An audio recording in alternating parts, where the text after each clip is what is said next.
surprise lors du match aller à Kharkiv, 1-2. Après avoir mené au score, l'AS Roma retrouve les quarts de finale de la Ligue des Champions, 10 ans après. Au terme d'un match abouti face à ses supporters et contre un Shakhtar Donetsk muselé, la Louve s'est qualifiée grâce à un but d'Edin Dzeko, 1-0, ce mardi soir. Obligés de créer l'exploit sur leur pelouse, les joueurs d'Eusebio Di Francesco se présentaient avec une confiance au beau fixe, 2 victoires face à Naples, 4-2, et le Torino, 3-0, lors des 2 dernières semaines, et un effectif au complet contre une équipe ukrainienne qui se présentait sans l'un de ses piliers défensifs, Sergueï Krivtsov. Hargneux, les joueurs de la Louve ont démarré bille en tête par une frappe de Dzeko dans les gants de Piatov, première. Mais ils ont longtemps couru après le ballon, face à une équipe joueuse et qui, comme à son habitude, a proposé de belles séquences de jeu. Efficaces dans le cœur du terrain, les hommes de Paulo Fonseca ont également subi sur les côtés, où Florenzi côté droit mais surtout Kolarov, à gauche, ont beaucoup centré et sollicité le portier adverse, 24e, 31e. Les visiteurs ont bien failli ouvrir le score sur une perte de balle dangereuse de Fazio dans son camp, que Ferreira n'est pas parvenu à convertir, 33e. Les Ukrainiens avaient beau sembler maîtriser leur sujet, ils ont continué de buter sur l'arrière-garde locale au fil de la rencontre. Surtout après que les Romains se sont libérés, juste après la mi-temps.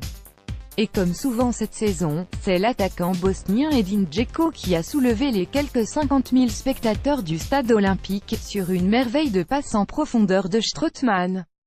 Seul face à Piatov, l'avant-centre romain a su glisser habilement le ballon entre les jambes de l'international ukrainien, 1-0, 52e. Les visiteurs ont eu beau tenter de se révolter, le capitaine Daniele De Rossi a joué les pompiers de service sur une merveille d'interception dans sa surface à la 57e minute. À l'image des Romains qui n'ont pas encaissé le moindre but à domicile en C1 depuis 4 rencontres. Dans une rencontre dynamisée par l'ouverture du score, Dzeko a failli doubler la mise par 2 fois, 63e, 68e, sans réussite, avant que Gerson ne tergiverse trop sur un excellent service de Kolarov, 73e. De son côté, le Shakhtar a sombré, avec l'exclusion d'Ordey pour un accrochage sur Dzeko qui partait seul au but, 78e, et en finissant la rencontre sans cadrer une seule frappe.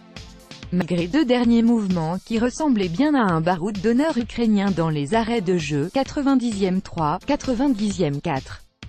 Je suis content de notre match, on a livré une excellente prestation, mais on a fait une erreur qui nous a fait mal, a expliqué le coach du Shakhtar Donetsk Paulo Fonseca au micro de beIN Sports après le coup de sifflet final. Ils ont beaucoup de qualité devant, mais on a bien défendu tous ensemble. On avait accumulé de la confiance, et on est venu ici bien concentré pour l'emporter, analysait de son côté le canonnier belge Radja Nainggolan, qui a signé, avec le reste du groupe, une belle performance puisqu'il s'agit de la 3e qualification en quart de Ligue des Champions de l'histoire du club, la première depuis 10 ans.